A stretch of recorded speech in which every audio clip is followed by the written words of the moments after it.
అంటే తెలుగుదేశం పార్టీ కాదు, తెలుగు దుస్తాసనుల పార్టీ, తెలుగు డట్టి పార్టీ, తెలుగు దుర్యోధనుల పార్టీ.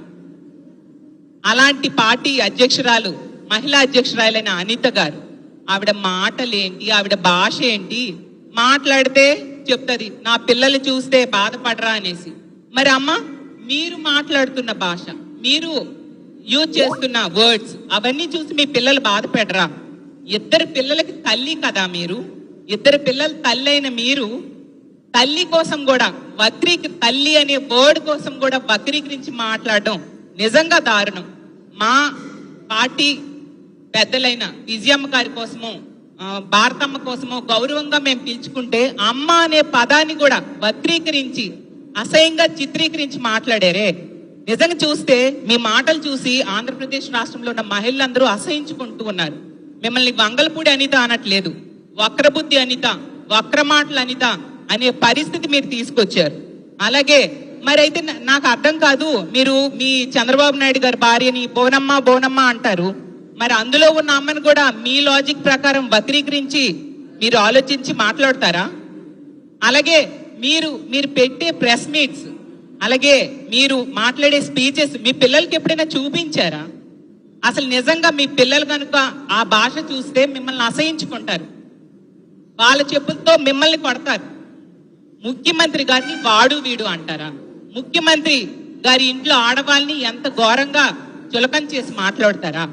అలాగే వాలంటీర్స్ లో ఉన్న మహిళల్ని ఎంత చులకన చేసి మీరు మాట్లాడారు. మీరా మహిళల కోసం మాట్లాడతారు? అసలు మహిళల పేరెత్తే అర్హత కూడా మీకు లేదు. మీరేమో ఏదో పెద్ద టీచర్ ఉద్యోగం చేశాను, నేను చాలా అపర మేధావిని అని చెప్తూ ఉంటారు. మరి మీ స్టూడెంట్స్ కి ఇవే భాష మీరు నేర్పించారా? మీరు టీచర్ గా ఉద్యోగం చేసేటప్పుడు అదే భాష ఇప్పుడు మీరు మాట్లాడుతూ ఉన్నారు. నిజంగా ఆ మాటలు వింటే మీకు సిగ్గు అనిపించట్లేదా?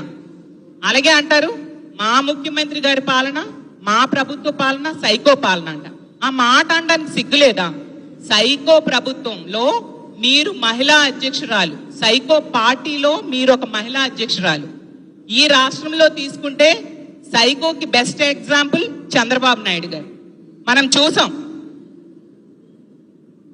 కోడలు మగబిడ్డను కంటానంటే అత్త వద్దంటుందా అంటే అంటూ మహిళా పుట్టుకునే అవహేళన చేసిన వ్యక్తి, అవహేళన చేసిన సైకో ఎవరైనా ఉన్నారంటే అది చంద్రబాబు నాయుడు గారు.